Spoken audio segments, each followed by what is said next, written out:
ربیع الاول پیر کے دن سب لوگ 25 کروڑ فوری مل جائیں گے۔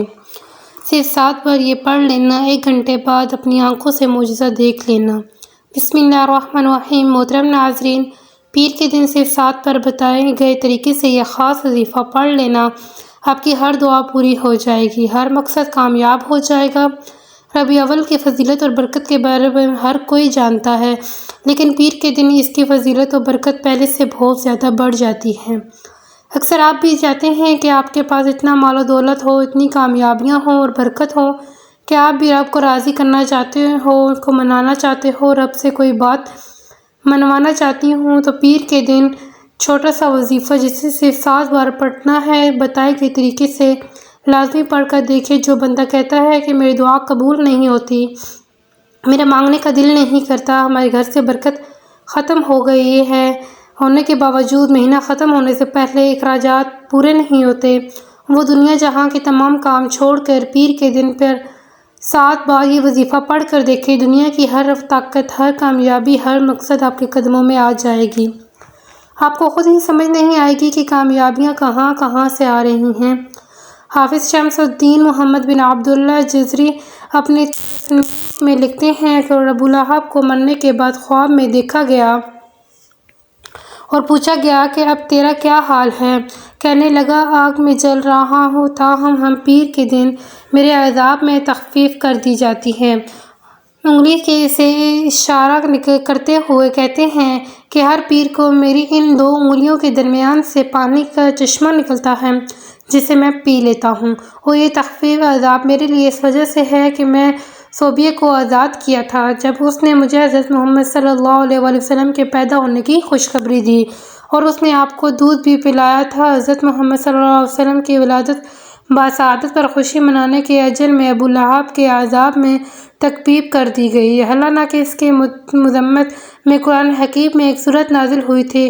تو امت محمدیہ کے اس مسلمانوں کو ملنے والے اجر و ثواب کا کیا عالم ہوگا؟ جو حضرت ابو ہریرہ رضی اللہ تعالیٰ عنہ بیان کرتے ہیں کہ حضرت محمد صلی اللہ علیہ وسلم نے فرمایا کہ پیر کے دن جنت کے دروازے کھول دیے جاتے ہیں اور ہر تو اس بندے کی مغفرت کر دی جاتی ہے جو اللہ تعالیٰ کے ساتھ کسی کو شریک نہیں ٹھہراتا، سوائے اس بندے کے جو اپنے بھائی کے ساتھ کینہ رکھتا ہے، بغض رکھتا ہے۔ فرشتوں سے کہا جاتا ہے کہ ان دونوں کو مہلت دو حتیٰ کہ یہ صلح کر لیں۔ اس مہینے میں 2 عالم حضرت محمد صلی اللہ علیہ وآلہ وسلم 2 عالم جہاں میں دنیا میں تشریف لائے، اور یہ مقام اور کسی بھی مہینے کو حاصل نہیں۔ اس لیے جب آپ صلی اللہ علیہ وسلم سے پیر کے دن روزے کے بارے میں پوچھا گیا تو آپ صلی اللہ علیہ وسلم نے اس کی فضیلت کی ایک وجہ یہ بیان فرمائی کہ اس دن میں پیدا ہوا جب پیر کے دن روزہ کو حضور صلی اللہ علیہ وسلم کی ولادت کی وجہ سے فضیلت حاصل ہوئی۔ ربیع الاول کو بھی آپ صلی اللہ علیہ وسلم کی ولادت کا مہینہ ہونے کی خاص حیثیت کے اعتبار سے سال بھر کے تمام مہینوں پر فضیلت و فوقیت حاصل ہے، اور حضور صلی اللہ علیہ وسلم کی ولادت بسعادت پیر کے دن ہوئی۔ حضور صلی اللہ علیہ وآلہ وسلم کا ذکر مبارک ایک عبادت ہے بلکہ روح ایمان ہے۔ اللہ رب العزت کی صفات عالیہ میں ایک بہت نمایاں سی اللہ کی شان رحمت ہے۔ اسماء الحسنی میں الرحمن اور الرحیم دونوں اسی صفت کی ترجمان ہیں، اور ان میں اللہ کی رحمت کی کثرت، تسلسل اور دوام سب کی طرف اشارہ موجود ہے۔ قرآن مجید میں سینکڑوں مقامات پر اللہ نے اپنی صفت و رحمت کا ذکر کیا اور حوالہ دیا کہ تمام قرآنی صورتوں کے آغاز میں جو آیت تلاوت کی جاتی ہے اور تمام اہم کاموں کا آغاز جس بولتی ہے وہ بسم اللہ الرحمن الرحیم ہے، جس میں اللہ کے رحمان اور رحیم ہونے کی صراحت ہے، جس میں اللہ کے رحمان اور رحیم ہونے کی صراحت ہے۔ قرآن میں مستقل ایک سورہ رحمان کے نام سے موسوم ہے جسے قرآن کی زینت قرار دیا گیا ہے۔ اس کا آغاز صفت رحمان کے ذکر سے ہوا ہے اور پوری سورت میں ابتدا سے انتہا تک اسی صفت کی ثمرات اور نمونوں کا بیان ہے۔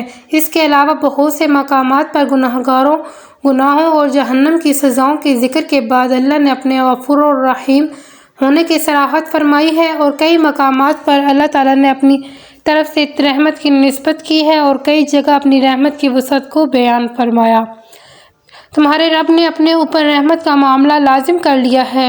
ایک اور جگہ ارشاد فرمایا، تمہارا رب بڑی وسیع رحمت کا مالک ہے۔ اللہ کی اسی شان رحمت کا مظہر ہے کہ اس نے اپنے احکام سے بغاوت کرنے والوں کو گناہوں میں مراد کو توبہ و استغفار اور اپنی طرف رجوع کا حکم دیتے ہوئے ان کو نا امید سے نکالا اور اپنی رحمت کی امید کی ڈاور انہیں تھما دی۔ چنانچہ فرمایا کہ اے میرے وہ بندو جنہوں نے اپنی جانوں پر زیادتی کر رکھی ہے، اللہ کی رحمت سے مایوس نہ ہو، یقین جانو کہ گناہوں کو معاف کر دینا ہے، یقیناً وہ بہت ہی بخشنے والا بڑا مہربان ہے۔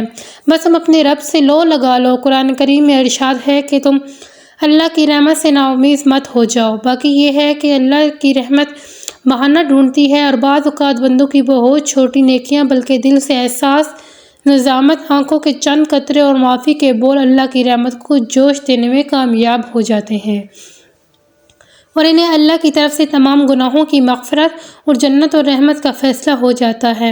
احادیث میں جگہ جگہ ذکر آیا ہے کہ بدکار عورت کو صرف پیاسے کتے کو پانی پلانے کی عمل اللہ تعالیٰ کی طرف سے مغفرت عطا فرما دی گئی، اس لیے کہ آپ صلی اللہ علیہ وسلم نے فرمایا کہ تم کبھی کسی نیک کام کرو اور حق کو ہرگز حقیر اور معمولی نہ سمجھو، اس لیے اللہ کی رحمت سے مایوس نہ ہو بلکہ اس کی رحمت پر بھروسہ رکھتے ہوئے یہ وظیفہ کر لیں۔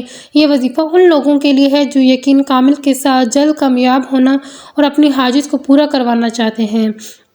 ربیع اول میں پیر کے دن کا یہ خاص وظیفہ پڑھنے والا جس طرف قدم بڑھائے گا کامیابی مقدر ہو جائے گی۔ آئیے اس عمل کی طرف چلتے ہیں۔ اگر آپ بھی اپنے گھر کے حالات کو بدلنا چاہتے ہیں، اپنی کھلی آنکھوں سے رب کے معجزات کو دیکھنا چاہتے ہیں تو یہ وظیفہ آپ کے لیے ہے۔ عمل کیا ہے کہ آپ نے پیر کے دن یہ وظیفہ پڑھنا ہے۔ پورا دن موجود ہے، جس کو جس وقت ملے آپ یہ وظیفہ پڑھ سکتے ہیں، لیکن پیر کے دن رات سونے سے پہلے یہ وظیفہ لازمی کر لینا ہے۔ یہ مہینہ سال میں ایک بار آتا ہے، اس لیے باوضو مصلی پر بیٹھ کر نبی کریم صلی اللہ علیہ وآلہ وسلم کی ذات پر 3، 7 یا 11 بار درود پاک پڑھے۔ ایک مرتبہ میرے ساتھ بھی ثواب کے طور پر پڑھ لیں۔ اللہم صلی علی محمد وعلی آل محمد کما صلیت علی ابراہیم وعلی آل ابراہیم انک حمید مجید۔ اللہم بارک علی محمد وعلی آل محمد کما بارکت علی ابراہیم وعلی آل ابراہیم انک حمید مجید۔ درود پاک پڑھتے ہی سب سے پہلے اپنے مقصد کی نیت کیجیے کہ آپ کو رب سے کیا چاہیے۔ آپ نے میں بہت سے بے اولاد ہیں، اولادوں کو مانگ لیں، شرطیہ بیٹا بھی مانگو گے تو مل جائے گا۔ بے روزگار ہیں، روزگار کے لیے پڑھیں۔ میاں بیوی میں محبت کی کمی ہے، تڑپنے والی محبت کے لیے پڑھ لیں۔ کاروبار مسائل کے حل کے لیے پڑھ لیں، رزق اور دولت کے لیے پڑھ لیں۔ کرائے کے مکان پر رہتے ہو، اپنے ذاتی گھر کے لیے پڑھ لو، ہر مقصد میں کامیابی یقینی ہو جائے گی۔ ایک بار یہ وظیفہ پڑھ کر تو دیکھیں۔ صرف اتنا کہوں گا کہ آپ بڑے بڑے وظیفے کرتے ہیں، بڑے بڑے اعمال تسبیحات پڑھتے ہیں، لیکن یہ وظیفہ صرف 7 بار میرے کہنے پر پڑھ کر تو دیکھیں، میرا رب بے شمار نعمتوں سے نوازے گا۔ اگر آپ نے ابھی تک میرے چینل کو سبسکرائب نہیں کیا تو میرے چینل کو سبسکرائب کریں، ویڈیو کو لائک کر دیں اور بیل آئیکن بھی دبا دیں تاکہ آنے والی ہر ویڈیو آپ تک پہنچتی رہے۔ اپنے مقصد کی نیت کرتے ہی فوری طور پر اپنی آنکھوں کو بند کر لیجیے۔ توجہ اور دھیان کے ساتھ مقصد کو ذہن میں رکھتے ہوئے 7 بار سورہ فاتحہ پڑھنی ہے۔ الحمدللہ رب العالمین الرحمن الرحیم مالک یوم الدین ایاک نعبد و ایاک نستعین اہدنا الصراط المستقیم صراط الذین انعمت علیہم غیر المغضوب علیہم ولا الضالین آمین۔ سورہ فاتحہ پوری پڑھنی ہے۔ 12 پڑھنے کا مقصد یہ ہے کہ جلدی سے پڑھی اور جان چھڑوا لی۔ 7 بار سورہ فاتحہ آپ نے اس محبت سے، اس حقیقت سے، اس یقین کے ساتھ رہے کہ آپ پر رحمتوں کی برسات ہو رہی ہے۔ 7 بار پھر فاتحہ پڑھنے والے پر رزق کیا ہے اور اس کو درخواست ہو جاتی ہے کہ خود چل کر قدموں میں آ جاتی ہے۔ تو بندہ جو انسان پیر کے دن 7 بار سورہ فاتحہ پڑھ کر آپ کو راضی نہ کرے، سفر پر ہو، تمام کاموں کا چھوڑ دینا، بس یقین کامل کے ساتھ اپنے مقصد کو دیکھتے ہوئے آج کی انگلیوں پر انشاءاللہ محسوس کر لے گا کہ برسات ہو رہی ہے، بندے کی قبولیت ہو گئی۔ اسے پڑھتے قرآن ہی پتہ چل جائے گا کہ دولت لے کر ہم یہ گھڑیاں قبولیت کی ہیں۔ آپ کو ایک کو پکڑ کر پورا سال کے وظیفوں سے بچنا چاہتے ہو، پورے سال کے نوکروں سے بتاجی سے بچنا چاہتے ہو تو عید کے دن پر 7 بار تو سورہ فاتحہ پڑھ کر دیکھ لو۔ وظیفہ مکمل ہوتے ہی ہاتھ اٹھا کر نیند بار سورج کو دل پڑھ لینا، اور ایک عورت کے لیے کامیابی کے لیے ترین عمل ہے توبہ کرنا۔ توبہ کرنے کے بعد 3 بار سورہ کوثر پڑھ کر جو مانگو گے، جیسا مانگو گے، جتنا مانگو گے، میرا یقین ہے کہ دوبارہ کسی کا محتاج نہیں ہونا پڑے گا۔